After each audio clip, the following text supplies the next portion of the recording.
గారు ఎక్కడి నుంచి కాల్ చేస్తున్నారు? తెనాలండి. ఓకేనండి, ఎవరి గురించి తెలుసుకోవాలనుకుంటున్నారు? ఏంటి మేడం? ఎవరి గురించి తెలుసుకోవాలనుకుంటున్నారు అంటున్నారు?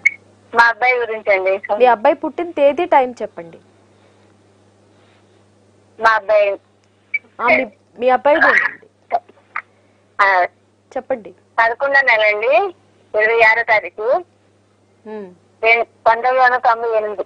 98 నవంబర్ 26. 1900 నవంబర్ 26 అండి. ఓకేనండి, టైం చెప్పండి. టైం 8:40 అండి.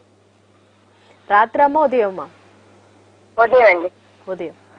కరెక్టే కదా టైము? టైం కరెక్ట్ అండి. ఏ ఊర్లో పుట్టాడు బాబు? వైజాగ్ అండి.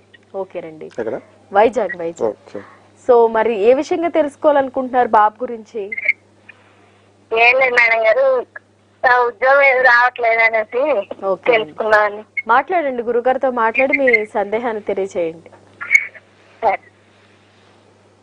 అమ్మా లక్ష్మి గారు, మీ అబ్బాయికి ఏలినాడు శని చివరి దశ నడుస్తుంది. ధనిష్ట నక్షత్రం 2వ పాదంలో పుట్టాడమ్మా, మకర రాశి, లగ్నం వచ్చి ధనుర్ లగ్నము. అయితే మీ అబ్బాయికి ఇప్పుడు ఏలినాడు శని నడుస్తుంది, చివరి దశ. రేపు వచ్చే ఏడాది మార్చి నాటికి తొలగిపోతుందమ్మా. అయితే రేపు సెప్టెంబర్ నుంచి లాస్ట్ చివరి 6 నెలలు ఉంటుంది. ఇది కొంత అనుకూలమైన వాతావరణం క్రియేట్ అవుతుందమ్మా. అయితే మీ అబ్బాయికి ఏంటంటే ఆంజనేయ స్వామికి నెలకొక మంగళవారం సింధూరం పూయించాలి లగ్నపరంగా.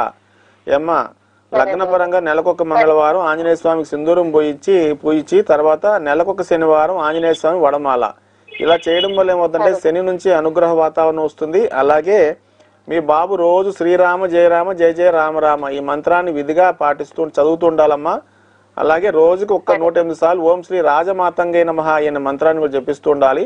ఇలా జపించడం వల్ల తొందరగా జాబ్ వస్తుంది. మరి ఖచ్చితంగా ఎందులో ఒక దాంట్లో ఇన్వాల్వ్ అవుతాడమ్మా. రైట్ అమ్మా.